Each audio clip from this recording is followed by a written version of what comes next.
What's going on, guys? I've got here a 2009 Dodge Charger, and I'm using this car to point out to you the location of all of the different fuses for your radio. Now keep in mind, if you have an aftermarket radio, you may have a fuse on the back to check as well. So let's begin. We're gonna move to the trunk of the car. That's where we can find the fuses, and your Charger may or may not use all of the fuses that I'm going to point out to you. It just depends on your level of trim and the options that you have for the radio. So there should be a cover here for you to remove, and once you do that, you'll find in this right hand corner there is a fuse box. So to open this up, you just push on this tab here and lift upward. Now let's talk about the different fuses that we find in here. Now, regardless of your level of trim, all of the Dodge Chargers, they will have a fuse present in this corner right here. A 20 amp fuse provides constant power to the head unit. So that's going to be this one right here. I'll go and pull it out just to show you what a good fuse looks like.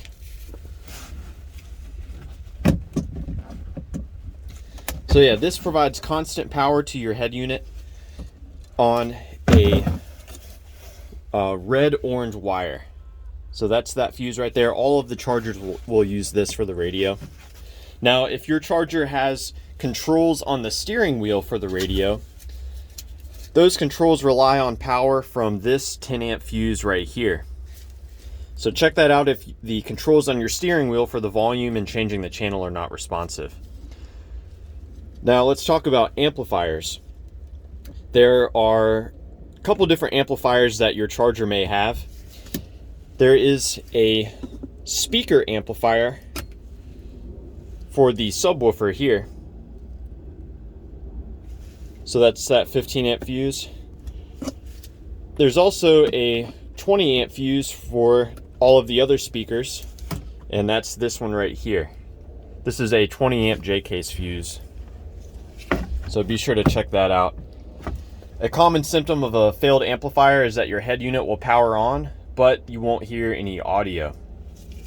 Now there's also an antenna amplifier that some of the Chargers will have. That is receiving power from this 5 amp fuse here. And finally, if you have the satellite radio option, you will be feeding that satellite radio module with power from this 10 amp fuse right here.